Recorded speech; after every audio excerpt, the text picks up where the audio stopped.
Direto do Construa Sul, edição Paraná 2025, a gente segue, abrindo espaço para poder falar sobre esse momento desafiador e também de muita oportunidade para o setor da construção civil. Afinal, o Paraná, os 3 estados são exemplo para o restante do Brasil. Aqui comigo está o Marcos Catalian, que é vice-presidente do Sinduscon Paraná. Marcos, prazer poder conversar contigo.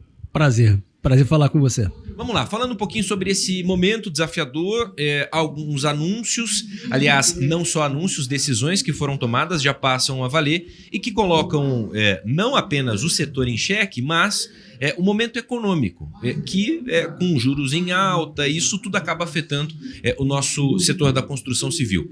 Como que o setor olha para esse momento? Olha, hoje o setor ele tem uma dependência de financiamento muito forte de recursos que não são do FGTS nem da poupança, né? Então os recursos de mercado, que a gente chama grosso modo aí do mercado de capitais, eles já representam 40% do estoque do financiamento imobiliário no Brasil. Quando a gente fala assim, mas o que é isso? É a tal da LCI, é o tal do CRI, quer dizer.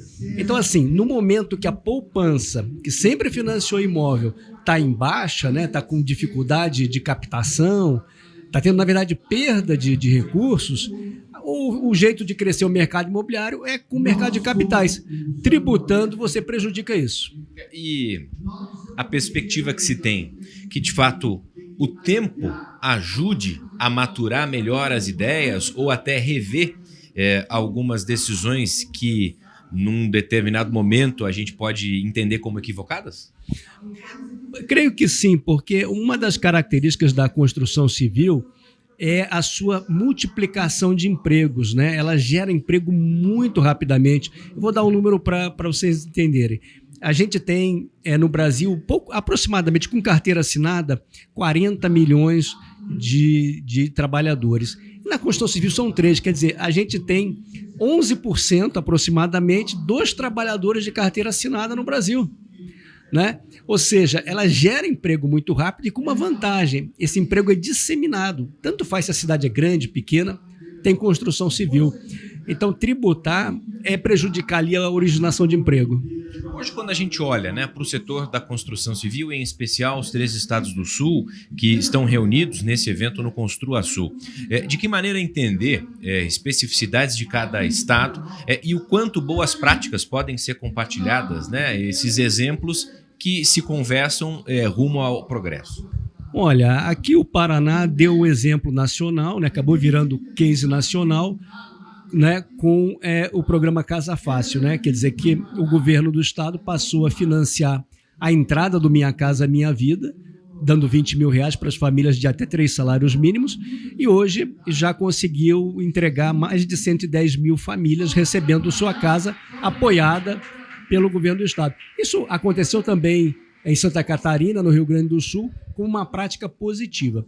Santa Catarina, por exemplo, tem uma característica interessante, sobretudo o litoral norte, é muito forte em verticalização. Então, os maiores prédios do Brasil, desafios de engenharia, vêm sendo construídos em Santa Catarina.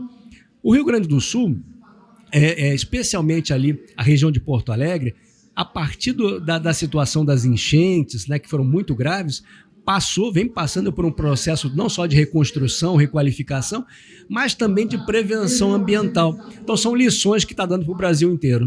Do que, inclusive, a gente observa, já que estamos falando sobre Paraná, Curitiba desponta, sem dúvida, por ser a capital, maior questão, e até dentro disso que você comentou, dessa perspectiva de unidades de interesse social, falar sobre essa questão de habitação para baixa renda.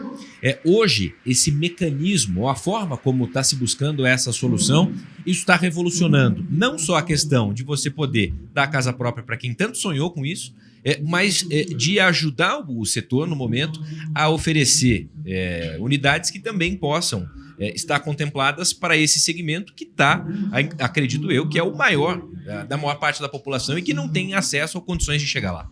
Sem dúvida, o déficit habitacional no Brasil não muda, ele continua ao redor de 7 milhões de famílias precisando de habitação, é a maior demanda e é também onde tem crédito subsidiado, crédito via FGTS, Então a taxa de juros é muito baixa.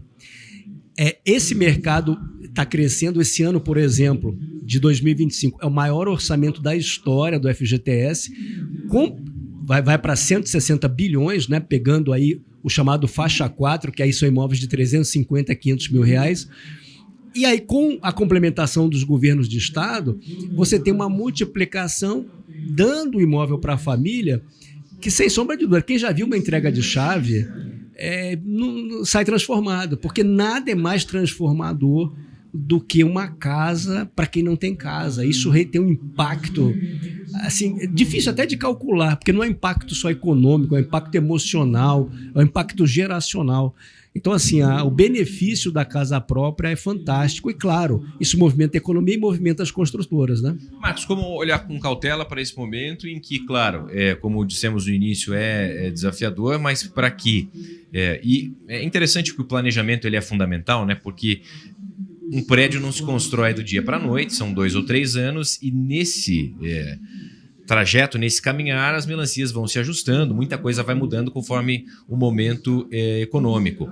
Mas para que a gente não culmine em uma bolha ou em uma crise no setor, como observar com cautela tudo isso?